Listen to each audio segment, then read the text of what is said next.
So we were talking a couple of weeks ago about a lady called Lavinia Fontana. So we were talking about International Women's Day. So where's Lavinia Fontana? See, oh, and all the it's gone. It's very strange. Okay, I'm going to take comments off. Sorry, turn off commenting. There we go. So yes, we were talking about Lavinia Fontana, who created this fantastic painting of Venus and Mars. A bit of a bum grab, can't fail to notice that. But as we were saying a couple of weeks ago, a little bit subversive, okay? So she's painted herself higher than Mars, and there are all sorts of other things. You can go back a couple of weeks ago and watch the video. So other things to suggest that maybe she was just having a bit more of a Me Too moment, rather than inviting us to also grab her, whatever. I want to talk today about another female artist who was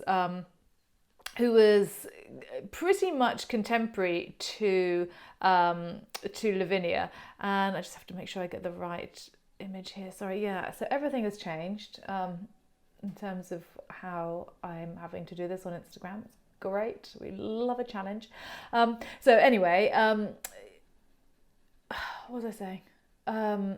Yes, so another artist who was sort of contemporary to Lavinia Fontana, and that's this lady here, Sofonisba Anguissola. Now, she was actually born a couple of decades earlier than Lavinia. So Anguissola was born, I don't know, maybe 1530s, can't remember the exact date. But she outlived Lavinia Fontana. Sofonisba Anguissola, isn't that a great name? Hello, what's your name? Sofonisba Anguissola. Hello world, I am Sofonisba. She lived to the age of 93. Rocking it, Sofonisba. And she did rock it. She was the daughter of a guy who had seven, Mr. Anguissola, and he had 7 children, 6 of whom were girls, and so he very much treated the girls as he would the boys, which wasn't so common in the 16th century, the early 16th century, but he made sure that his girls were educated, and that they were kind of able to follow their paths as much as they possibly could in life. And so when it became very evident quite early on that Sofonisba was an incredibly talented artist, so this is a self-portrait, she painted this about 1561. So he encouraged her talent, and he got her a tutor, a guy called Bernadino Campi, and she went on so she worked in Rome quite extensively, and also she worked for Philip II of Spain. So she was a big deal, okay? She was a pretty special artist, and she got the big commissions. I bet that many of you haven't heard of her, and there's no shame in that. Her name is not one, despite the fact it's a fantastic name, her name is not one that would be on your on the tip of your tongue if you think about 16th century artists, is it? Or artists in general. So she did do great things, but you know what? It wasn't without struggle.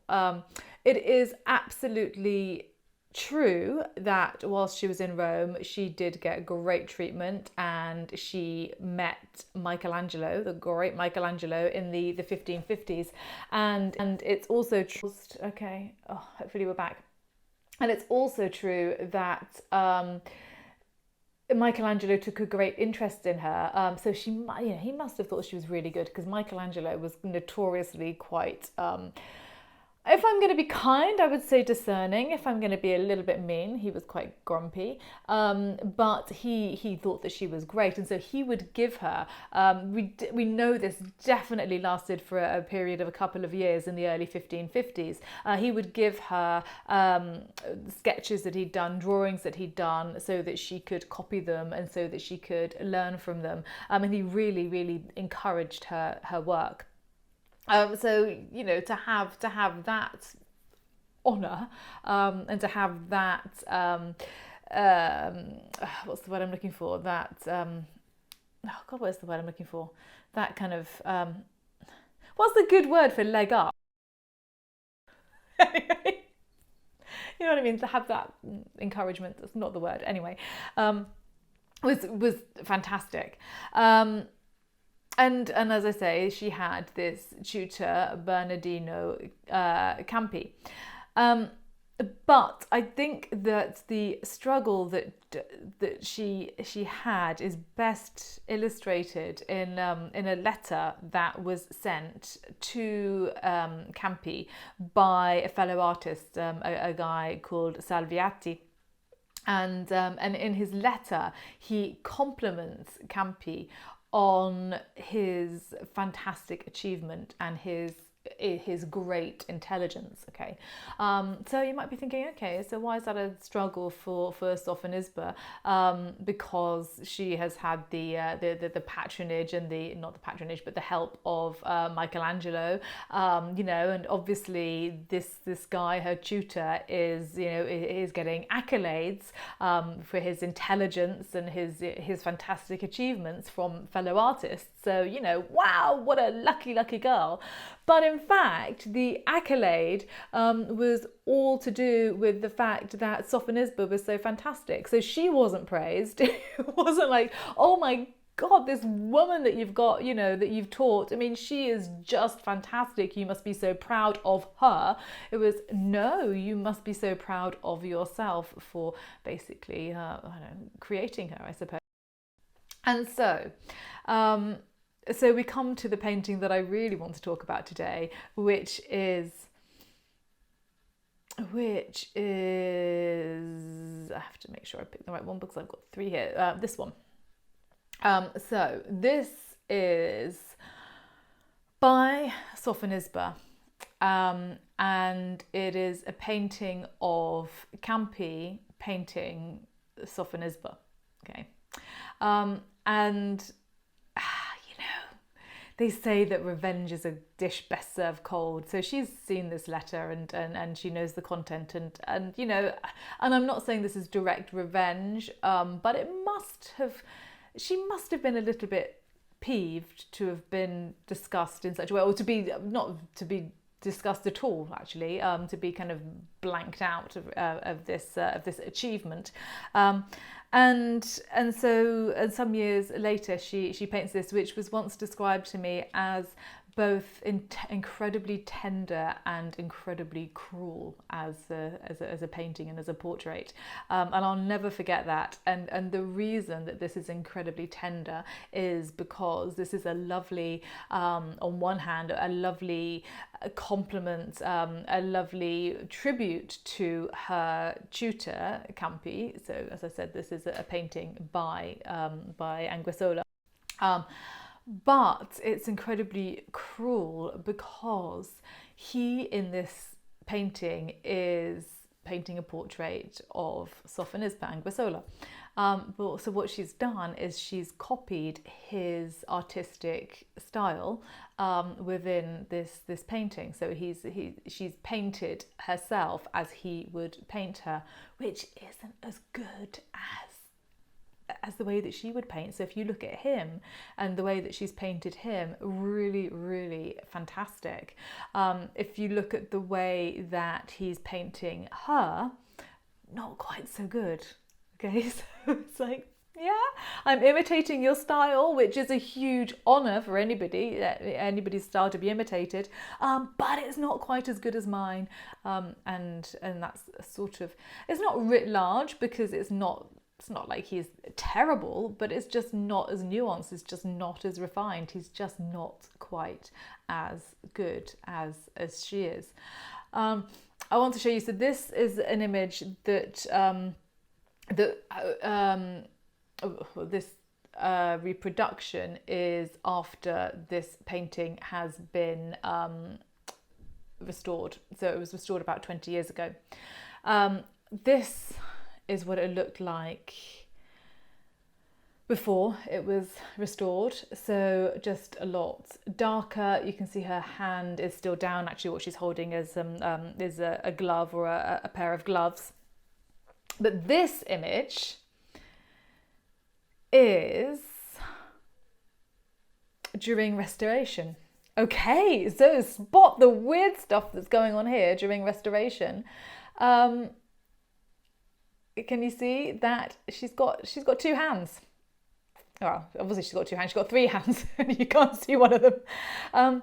So during restoration, they realised that Anguissola had almost painted her own hand in this image, sort of reaching up, maybe either to take the paintbrush from Campi, or perhaps to take the mahlstick, which is this. It looks like a baton or something, but a mahlstick was something that artists would use to rest their paintbrush on if they were painting something particularly sort of fine, and they sort of had to do it sort of delicately from far away. They would rest their paintbrush on the mahlstick. So it looks as though she's sort of bringing her hand up to take that away. And this was quite worked up. So and by worked up I mean it's quite detailed.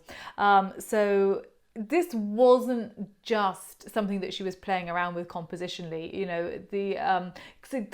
Very often in paintings you can see what we call pentimenti or pentiments, so changes that are underneath, and mostly they're kind of sketches, and then they're sketched over, and they're not really very detailed because it's just the artist kind of figuring out composition. But this was kind of almost a fait accompli. And then she clearly decided that, I don't know, well, maybe that would be a step too far. I can't put thoughts into her head. I have no idea what she decided, but she changed the composition to have her hand back down, kind of not interfering. He can hold his own mahlstick in the. I don't mean that to sound rude. In the final composition, she's leaving well alone and occupying her hands elsewhere. So this is the. This just once again is the final version, and it was decided that that this should be the one that now is kind of displayed to the world, because this is obviously how she intended the finished portrait to be. So you gotta love her. I mean, I just think it's subtle, but it's brilliant, isn't it? This little bit of, I don't even know if it's revenge, but it's a bit of a two fingers, maybe slightly, perhaps. Don't know. I just want to finish by showing you this image, which is a portrait by Van Dyck of Sofonisba Anguissola, and this was painted in 1624. She died in 1625, so she was in her early 90s here. This is, as I said, by Van Dyck. This is in Knowle House in Kent, and I think she looks great, doesn't she? A little bit forbidding, but you can sort of see the intelligence. I love her. A real legend, and I hope an artist that will be more celebrated. Certainly she's to kind of, from what I can hear and what I see, maybe it's because I just know about her, but I feel like she's being talked about more now than she has been. And Lavinia Fontana and definitely Artemisia Gentileschi, all fantastic female artists. Artemisia was a little bit later, but fantastic female artists of the 16th and 17th centuries. So there we go. I'm gonna turn images off and turn comments on, and I hope you could hear me throughout all that, because it paused and went a bit weird again. So Hello, Steph. Yeah. So, Sofonisba Anguissola. I love her name. I love her name. Very cool. Yeah, she is. She is awesome, or was awesome. She was awesome. I don't know. I don't think we've got very much of her work in the UK, to be honest. So inspiring. She was definitely a tree woman. She was so a tree woman, Holly. She was so a tree woman. Yeah, a real. I just love that story. I mean, you know, she was obviously operating in a man's world, and I just, you know, there's no evidence, by the way, to suggest directly that she painted that that painting as a, you know, it definitely wasn't a direct riposte. It definitely wasn't right. Okay, you know, you've done this and I'm doing this, and you know, it definitely wasn't. But I just can't help wonder whether there was some slight little bit of need to just set this record straight at that point. I think maybe, I don't know. So thank you for joining me. I'm sorry that I was late. I need to figure that out. That's really interesting. I don't. Yeah, it was something to do with the headphones. So I do apologise, but thank you for joining me. I will put this up. I hope it comes out okay, because sometimes things don't. You can't save them if there's been interference. So let's hope that it works and I can put this up. Oh, do have a read up on her. Do have a read up on her, Steph. Yeah, incredible woman. Have a lovely day. Have a lovely end of your week. Have a lovely weekend. And I will see you next week. I will see you next week. It's nearly the end of March, isn't it? And the clocks go back. It's going to be summertime. Clocks go back. Clocks go forward. My God. Don't call me on Sunday. I won't have a clue what time it is. Okay, take care, everybody. Nice to see you all. Bye. Bye.